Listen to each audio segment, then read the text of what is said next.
नमस्कार मंडळी, तुमचं खूप खूप स्वागत आहे माधवीज किचनमध्ये. मग आज आपण मस्त अशी घरच्या घरी कमीत कमी साहित्यात पावभाजी बनवणार आहोत. चला तर मग सुरू करूयात. इथे मी 3 बटाटे घेतले, त्याचे 2-2 भाग करून घेतले. आता हे फ्लावर मी स्वच्छ बारीक चिरून घेतला आणि स्वच्छ करून घेतलं. एक छोटी वाटी फ्लावर घेतलं.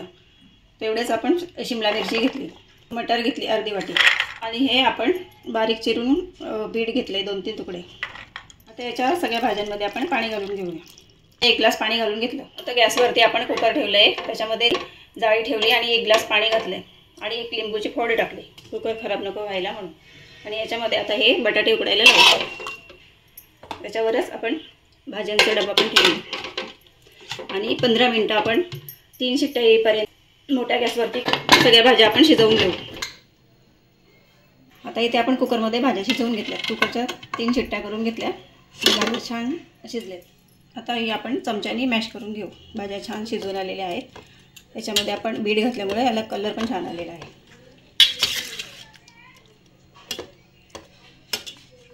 इथे आपण एक पॅन ठेवलं, त्याच्यामध्ये तेल घालून घेऊ. आता आपण याच्यामध्ये कांदा घालून घेऊ. 3 मीडियम साईजचे कांदे मी चिरून घेतले. ते तेलावर टाकले परतून घेऊ. त्यातच आपण लगेच टोमॅटो घालून घेऊ. टोमॅटो पण 3 घेतले. आता इथे आपण कांदा टोमॅटो घालून घेतला. याच्यामध्ये लगेच मीठ घालून घेऊ, म्हणजे हे चांगलं शिजून येईल.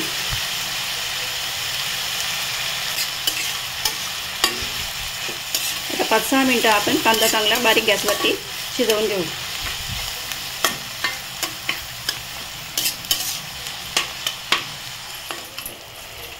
आता इथे आपला कांदा टोमॅटो चांगले शिजवून घेतले.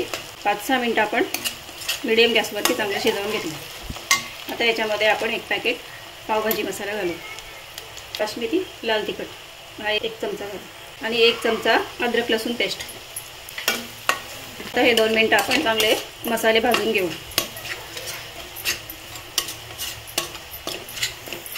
आता आपले मसाले चांगले याच्यामध्ये भाजून झाले. आता मी उकडलेला बटाटा हातानेच बारीक करून घेतले, तो घालून घेऊ.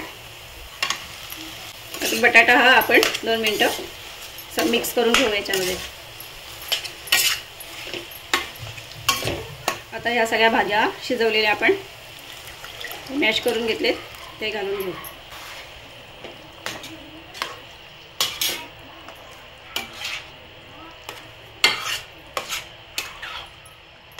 आता याच्यामध्ये आपण थोडं पाणी घालून घेऊ. आता हे व्यवस्थित मिक्स करून झाले. आता हे आपण 5 ते 6 मिनिटं चांगलं शिजवून घेऊ. 5-6 मिनिटं आपण भाजी चांगली शिजवून घेतली. आता याच्यामध्ये कसुरी मेथी घालून घेतली आणि वरून थोडी कोथिंबीर घालून घेऊ आणि हे बटर. आपली झटपट अशी पावभाजी तयार झालेली आहे. मग तुम्ही करून पहा आणि कमेंट करून मला नक्की कळवा. व्हिडिओ आवडले असेल तर लाईक, शेअर आणि चॅनलला सबस्क्राईब करायला बिलकुल विसरू नका. चला तर मग खा आणि मस्त रहा.